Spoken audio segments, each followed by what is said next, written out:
What's up, everybody? It's your boy Legacy back again with another Black Ops 2 gameplay commentary here today for you guys. I'm playing Raid Hardpoint. You guys should know this game is old, officially 2 years old.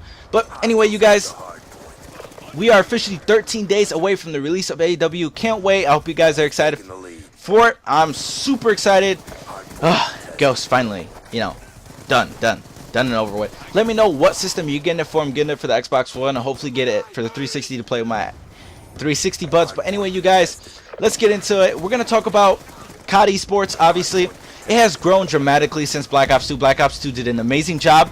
Props to Treyarch. They did everything needed to really take this game to the next level, to make it a cornerstone for building competitive esports and sending it straight up into the air like a tall skyscraper, super near, and it skyrocketed. But anyway, you guys, if we look at it every year, it's grown. Black Ops 2 did the most growth, but we gotta look at this. Call of Duty Ghosts also helped with that growth. Even though it's not the best game and it was a broken game, there were a lot of problems with it. We gotta look at the little things that they improved on to help really continue the growth in competitive Call of Duty. It could have took another step and been like Black Ops 2 and made it skyrocket, but it didn't, you guys, and we all know that.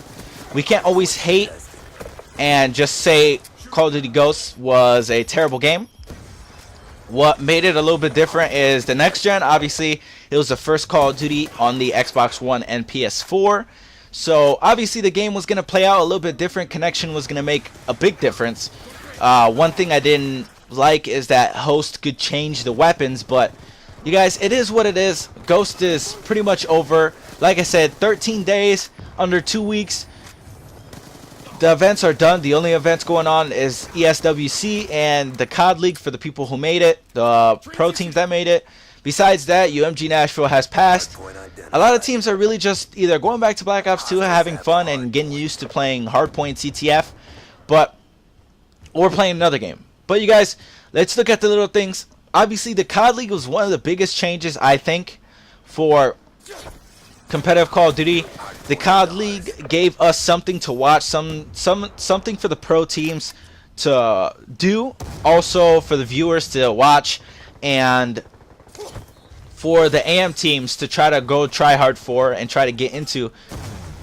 The COD League was structured very well for Call of Duty Ghosts. I wish it would have been in Black Ops 2. It would have been amazing, because we just watched a lot of scrims, pro scrims, best of 11s, best of 7s, and I'm not gonna say I hated them. I enjoyed them, but COD League actually gave you something to look forward to.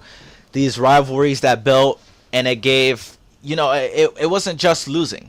Losing costed you, and winning costed you, and map count costed you. Everything played a factor in how you were gonna do in the COD League, and where you were gonna be placed. And top 8 would go playoffs and have, this insane playoff with a good prize pool. I think it's 75,000, if I'm not mistaken, for COD League Season 3 playoffs. So, that's a good thing. But also, if we look at it, CODcaster got a lot better with Oracle mode. It made the viewing experience a lot more interesting.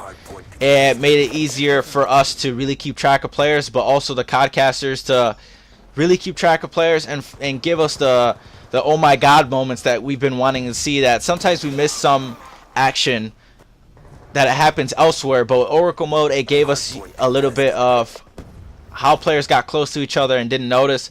So that was also a good thing. Also, for COD Champs last year, it was invitation only, which was okay because invitation, but if you think about it, a lot of teams didn't get to try, the top AM teams, and we saw qualifiers for this year, which made it a lot better. I don't know if that had to do with Call of Duty as a whole or MLG. I know they were both working in partnership, so I'm gonna say mostly MLG, but Call of Duty did have a saying on how it's gonna go, how many teams could be from North America, UK, and Africa, and all over the world, Spain, Germany.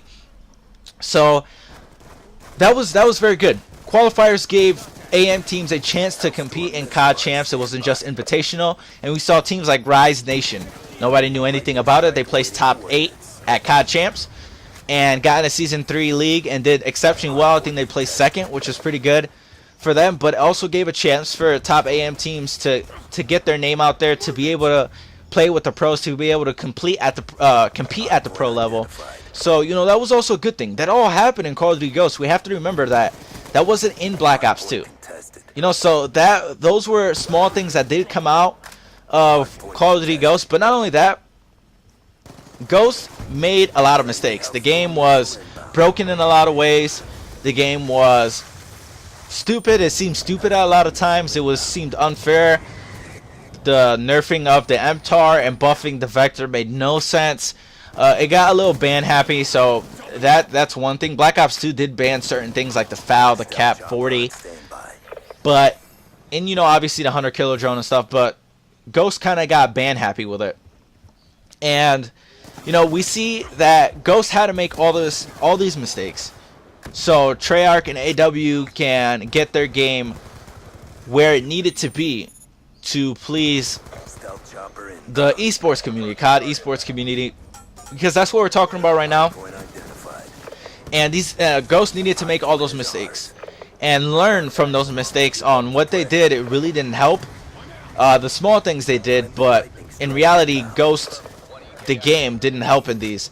So, you know, those are good things, you guys. If you know, obviously, if Call of Duty Ghosts, and it should have been a little bit better, but if it did do as phenomenal, we might see some mistakes AW would make, or you know, maybe not Treyarch because they already had a game where they did exceptionally well, but of what AW and Ghost needed to do bad so AW can do better and work, and Treyarch can do better and see what Ghost did that didn't work. So everybody, I hope you understand what I'm talking about, where I'm coming from. This has been your boy Legacy. Like, subscribe, peace out.